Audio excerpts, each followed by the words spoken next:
മായ ഇന്ന് എന്നെ കാണാൻ വന്നു. എന്നെ ഫോണിൽ വിളിച്ചു. എന്താ ഇതിന്റെയൊക്കെ അർത്ഥം? നിങ്ങൾ അവളോട് പറഞ്ഞു? ക്ഷമിക്കണം, ഞാനത് പറഞ്ഞുപോയി.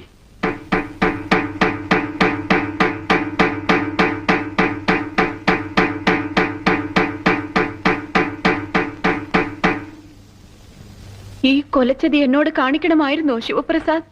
മാഡം എന്നെ നോക്കാൻ ഏൽപ്പിച്ചത് വിലപ്പെട്ട ഒരു ജീവനാണെന്ന് ഞാൻ ഇപ്പോഴും വിശ്വസിക്കുന്നു. ഏറെ ചിന്തിക്കാനോ ഫോണിലോ നേരിലോ ബന്ധപ്പെട്ട് വിശദമായ കാര്യങ്ങൾ ചർച്ച ചെയ്യാനുള്ള സമയം എനിക്കുണ്ടായിരുന്നില്ല, സാവകാശവും ഉണ്ടായിരുന്നില്ല. മായ അപകടകരമായ കാര്യങ്ങളിലേക്ക് നീങ്ങി. ആ ജീവൻ രക്ഷിക്കേണ്ടതിന്റെ കടമയാണെന്ന് അറിയാമായിരുന്നതുകൊണ്ട് എന്റെ ബുദ്ധി തോന്നി ഞാൻ ചെയ്തു. ആ രഹസ്യം ഞാൻ പറഞ്ഞു. എന്നോട് പൊറുക്കണം. ഇല്ല, നിങ്ങളോട് ഒരു കാലവും ഞാൻ പൊറുക്കില്ല. എന്തൊക്കെയാണെങ്കിലും നിങ്ങൾ അത് ചെയ്യാൻ പാടില്ലായിരുന്നു. നിങ്ങളെ വിശ്വസിച്ച് ഏൽപ്പിച്ചിരുന്ന ആ രഹസ്യം ഒരു വലിയ ഭാരമായി തോന്നിയെങ്കിൽ അതൊന്ന് ഇറക്കി വെക്കണമായിരുന്നെങ്കിൽ എന്നോട് ഒരു വാക്ക് പറഞ്ഞാൽ പോരായിരുന്നു. എന്ത് പ്രതിവിധി വേണമെങ്കിലും ഞാൻ കണ്ടേനെയല്ലോ. എന്നെങ്ങനെ ചതിച്ച നിങ്ങളെ ഞാൻ വെറുതെ വിടില്ല. 24 മണിക്കൂർ സമയം ഞാൻ നിങ്ങൾക്ക് തരും.